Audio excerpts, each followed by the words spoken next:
Hey everyone, today I will be reviewing the Devil May Cry anime. If you're familiar with the games, very similar to that. Here it is. You can see I have the Blu-ray disc. Unfortunately, I do not have the soundtrack. I wish I had the soundtrack. The music is very, very good, but I do not, unfortunately. So I've never actually played the video games. I've seen it a little bit, but I've never actually played it. Now, I will play it at some point. I'll stream it, play it on my gaming channel and everything. I would probably, the closest game I've probably played to it would be Bayonetta.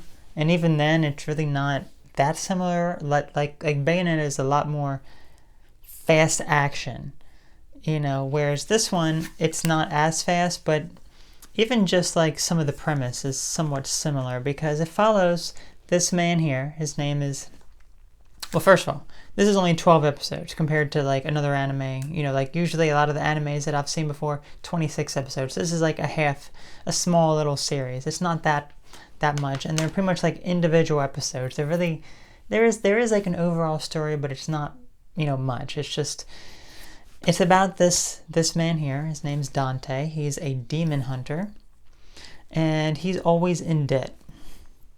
He's always in debt. Oh my gosh, like he gets called for a job, he makes a little bit of money, then he has to pay off some of his debt to all these people. It's just great. It is very, very funny. But pretty much each individual episode just follows him and his case with someone who hires him to defeat a demon, and he does that, and that's basically what it is. And 2 episodes as an example. There's an episode called about this couple that is in love, and it's actually a demon male who falls in love with this human female. But the demon male, he doesn't act like a demon. He wants to be in love with this human. But he has orders from his superior demon lord man. So the father of this daughter gets really mad and says, you should never see this man again. And what ended up happening is that, Dante's hired, he comes in, and his goal, he was hired to kill the guy who was in love with this guy's daughter. But instead, he killed the demon that worked for, that was, the guy above it, So, yeah, he actually was able to allow the demon guy who was in love with the girl to actually remain around, and So that one was really, really good. And there was another one that I really liked about this poker game, and it was this: whenever you played poker with this person named King, you would die if you lost. It was like a game of like death poker. And what ended up actually being the case is that all these people, Dante was hired, he was part of the group playing poker, and whenever someone lost, they would die. So they're trying to pinpoint exactly who is this King person. And what it actually ended up being was this woman who was not even part of the poker tournament, but instead she gave some sort of artifact to all the people there at the tournament, so that they would essentially become king at the time whenever someone else lost, so that the other person would end up dying. So yeah, Dante ended up figuring that all out, and he became possessed by this when he ended up winning. But then, one of his friends that was there, who's also like a demon hunter, ended up shooting him to pretend like he was dead to draw out the woman, and then they, killed the actual real demon woman.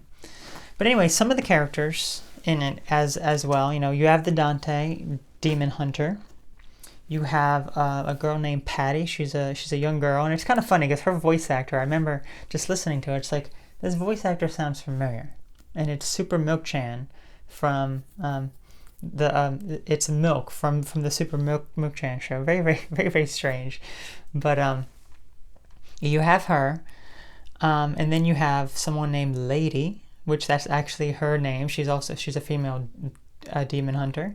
Then you have Trish, which is also another female demon hunter, which mostly works for Dante. Now, I'm not sure who, if any of these people are in the video game. I know Trish is in the video game. I don't know about Lady, and I don't know about Patty. I don't think Patty will be in the game. I don't know about Lady, though. But there is, as I said, there is like a little bit of an overall story. It's this lower level demon named Sid. He's a very, very low level demon. He wants to be powerful. He wants to be strong, and you see him occasionally throughout the series. And towards the end, you see him collecting some artifacts to become king of the demon world, which was Abigail. Okay, it's like one of the most powerful demons. So he ended up collecting these artifacts, and he actually, became this incredibly powerful demon, Abigail, and he kind of drags Dante down into this demon world, stabs him with a sword, and he's pretty much dead at that point. And then, he's comes up into the human world and just terrorizes, brings out all these demons, all this sort of stuff. But then Patty, goes into the building to try to rescue him and get sucked into this demon world, but she has some sort of charm on her to kind of protect her. So she actually ends up rescuing Dante, and he ends up, coming back, taking that sword out of his chest, that is through his heart, and he fights, Abigail, ends up winning, and then, Sid is essentially like, why can't I win? This is so unfair. Dead. Dead. So that's pretty much what the overall story is. After that, they pretty much, leave to, the three demon hunters leave to a completely different country to get this major job that's about to happen, and Patty goes to live with her mom, which she was abandoned by her mom, essentially, which is why she was living with Dante. Like her mom actually had another pendant that summoned demons, so she couldn't be around her own daughter. So then she ended up coming back at the very end to Dante's place, but he wasn't there anymore. Everyone was gone. She says, oh, it was just such a mess. She goes to clean it all up and everything. So it is a very fun show. I like the show a lot. Very simple, nothing too crazy, a lot of action in it. That's basically all that it is. So the one thing I would say that I do not like when it comes to the audio, I've never encountered this with any other show before. I don't know if it's just how it's mastered or whatever, but it is a Blu-ray. The audio is in surround sound. It's Dolby True HD surround sound 5.1. Now, I used to have a surround sound system with the five dedicated speakers and everything. I don't have that anymore. I have a sound bar, but I think I still remember the issue being present even when I did have a surround sound system. Whenever someone talks and it's in the rear surround speakers, it's so quiet. It's so quiet. Like, I have to turn up the volume a lot just to be able to hear it, and it just kind of sucks. It really does. So I had a hard time.